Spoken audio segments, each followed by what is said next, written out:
All right, as I've told you, Police Watchdog, the Independent Police Investigative Directorate, is probing police involvement in the killing of the teenager at Eldorado Park. The boy was allegedly shot dead by police who have then tried to cover it up. We're going to talk now to Ndileka Cola, who speaks for IPID.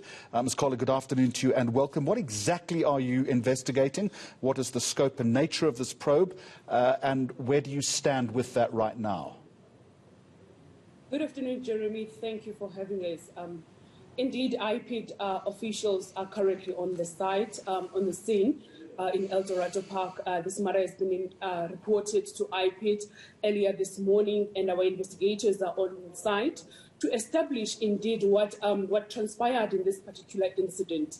As you have indicated, and as you know, that the situation is quite volatile on scene, so there isn't anything at this particular point in time that's tangible that we're able to give to you in terms of what really has happened according to our investigation.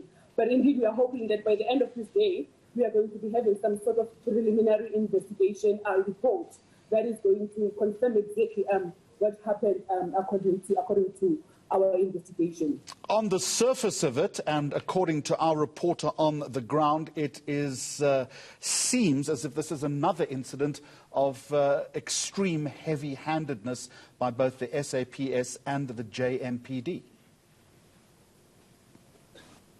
Well, as I have indicated, we are yet to ascertain that is what has transpired indeed, and if it is what has been reported, and what we are on site to ascertain that IPID as mandated by the IPID Act, we shall be investigating the case of death as a result of police action. What is even more disturbing is that within the past half an hour, a member of the South African Police Service threatening one of our reporters on the ground, saying, and I quote, "the media needs to be shot." How do you respond to that? Well, that's quite disappointing, to be honest with you. We do not expect the disappointing. I would say that it's completely outrageous to say that kind of thing, and it was caught, indeed, because the situation is volatile, and media is doing their responsibility to ensure that the public knows what is happening. So as they are doing their responsibility, it is really unacceptable in actual fact that police officers, if this is indeed true, that they would have threatened the media journalists. What's even more distressing about the story, and you will agree with me, is the victim had Down's syndrome, had left the house and was simply looking for food, later dumped at the Chris Hani Baragwanath Hospital. What does that say about what is happening there? As I've indicated to you, as IPID, we rely on what our investigators, who are trained and qualified to do the job, are able to establish. So anything else that you might have had that has transpired, as I've indicated earlier, that is something that we are not able to confirm. But we are communicating with the family of the deceased person, just to also establish from their end, as part of the investigation process, that what would have transpired, and then get the facts of the matter together. Who have you spoken to so far, and how many investigators do you have on the scene?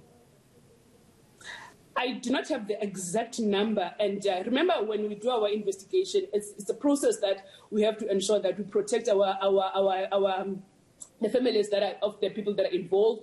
We have a responsibility to protect the victims, for example, if they were still alive, and as well as our witnesses. So it's not some sort of information that we would be divulging, because remember, this sort of information, if we divulge it, then we compromise the integrity of the case at the point when it has to go to court.